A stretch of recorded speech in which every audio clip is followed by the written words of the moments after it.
What else are you going to do when you're 60 by yourself in your isolated hedonism? And what sort of sex object are you going to be then for your hedonistic promiscuity? That's no plan. If you're still an adolescent by the time you're 40, you're a creep. You're the sort of person that you don't even want to be around. You don't want to be the oldest person at the frat party. That is not pretty. There's something rotten about that. And I mean in that contemptible sense. It's something that's overstayed its welcome, man. And you know, people are willing to forgive your immaturity when you're 22 or 23 or 28 maybe, or even 30.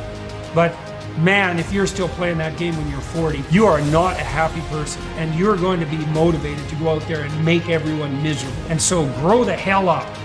Responsibility. That's what gives life meaning. It's like lift a load. Then you can tolerate yourself, right? Because look at, you're useless, easily hurt, easily killed. Why should you have any self-respect? Pick something up and carry it. Make it heavy enough so that you can think, yeah, well, useless as I am, at least I could move that from there to there. And they think, well, I won't carry any load. It's like, okay, fine, but then you're like the sled dog that doesn't have a sled to pull. You're gonna tear pieces out of your own legs because you're bored. People are pack animals. They need to pull against a weight. In Switzerland, there are some mountains that can be climbed by you and me. It takes a day to get to the top, and then you just camp up there and you come in down the next day.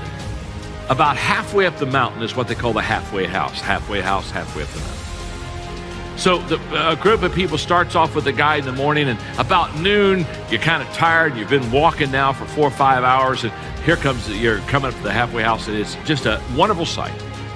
Because as soon as you enter in the halfway house, you can smell the food, and they're getting ready for a good lunch, and you sit down, there's a fire in the fireplace, and there's nice soft chairs, and you can just rest your body and refresh your body. And so the people go into the halfway house, and they eat and laugh and enjoy and just really just kind of take in that wonderful, refreshing atmosphere. About an hour and a half after being in the halfway house, the guide gets up and says, well, gang, it's time to put on your gear. We got to hike. We got to get on up to the top. This is a fact. About half the people decide not to go on up to the top. They're sitting around the table and they're just saying, you know what, go on up. You're going to be coming by here tomorrow. You're going to be having lunch here again tomorrow. We're just going to hang here.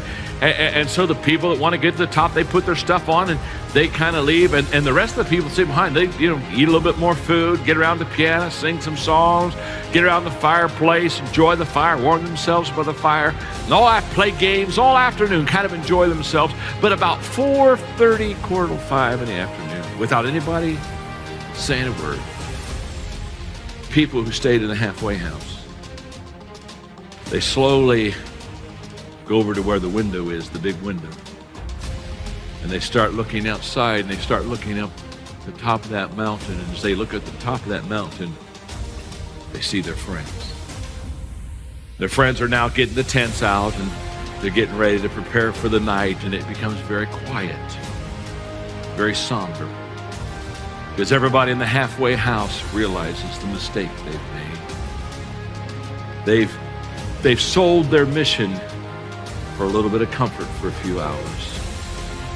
Next morning, down come their friends, and by noon, they come into the halfway house, and when they come in the halfway, they are laughing, they're high-fiving, they're talking about what they've seen, where they've been, experiences, the fact that it was almost impossible to get up there. In fact, they had to help each other get up there, and how they joined teams and held hands, and they just tell them all these stories and talk about the pictures they've taken, and they got the group picture up there with the flag at the top, and the people who remain behind, they don't say much.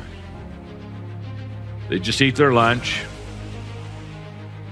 and then follow the rest of them down to the bottom of the hill where their friends are waiting for them. Those who paid the price and went to the top, who understood now is the time to reach the mission. They hug and tell stories and celebrate.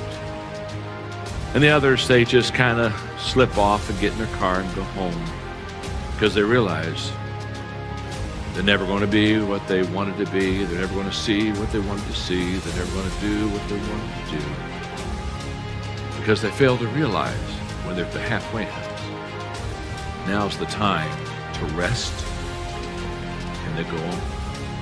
pain is a good thing physically, because that is your preservation, self-preservation mechanism. But suffering is something that you do in your mind.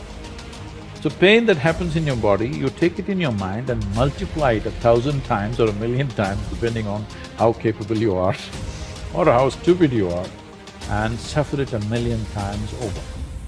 Right now, most human beings are like this. What happened 10 years ago, they can still suffer. What may happen day after tomorrow, they already suffer. They are not suffering life, they think they're suffering life. So for me, a human being impactful means, how conscious have you become? This is very important. Because if you're in compulsive cycles, then your energy gets wasted in so many things. If you observe people, so literally 50% of life is gone, daily basis, just for basic maintenance of this life. 50% of the time is gone in maintenance, remaining 50%, what they have.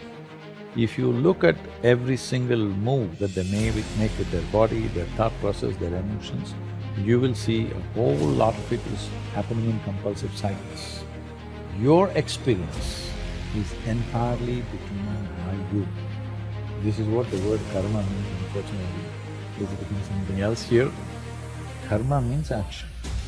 Means when we say your life is your karma, we are saying your life is entirely your making. Sen. What happens in the world? There are many forces involved. What happens within me? It's 100% me. 100%, isn't it?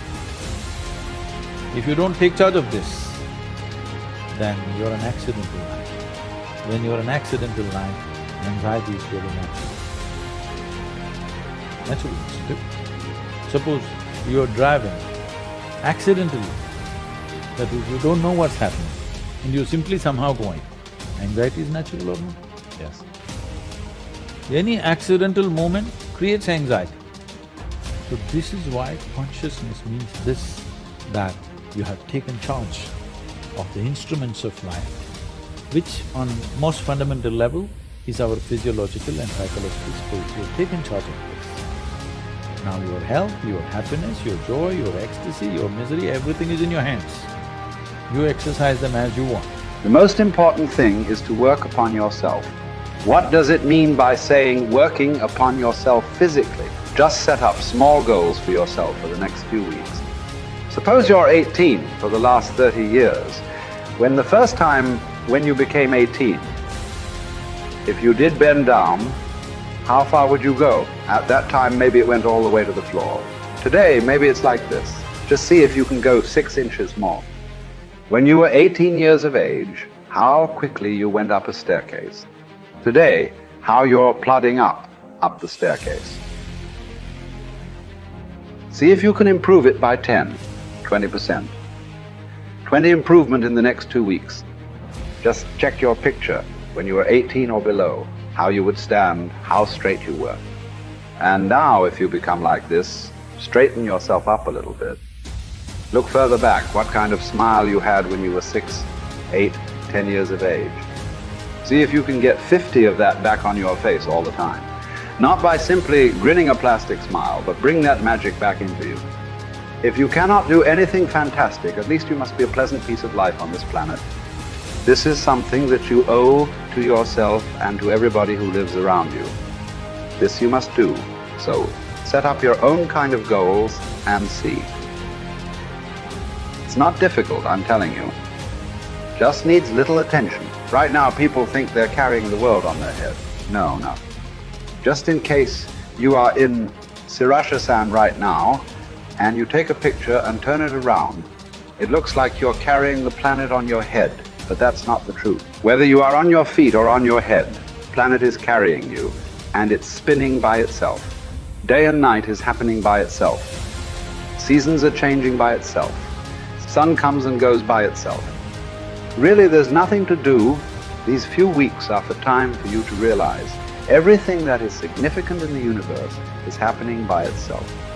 It's for you to sit here and enjoy the bounty of life. Just make use of this. Do not act like you are running the whole planet, or you're running the whole universe for that matter. You are not. It is happening by itself. You are a tiny little creature who is here for a little bit of time. Don't make so much fuss about it. To handle a few years of life, do not make such a big fuss. These few weeks you must come out as a more pleasant and wonderful human being. This is the greatest thing you can do to yourself. If you sit here, this person is a pleasant experience for you. If you are a pleasant experience for yourself, everybody else will also experience this person as a pleasant experience. What great things you will do or not do, that is subject to various realities. Nobody can fix it 100%. You must understand, our actions are largely determined by the times in which we exist. Suppose you were here 5,000 years ago. 5,000 years ago, if you were here and the virus came to you, you didn't have to do any social distancing because anyway there was nobody around you. Even if you wanted to infect, you couldn't find a person. So you need to understand what we are doing. Our actions and what we do and do not do is the times in which we exist.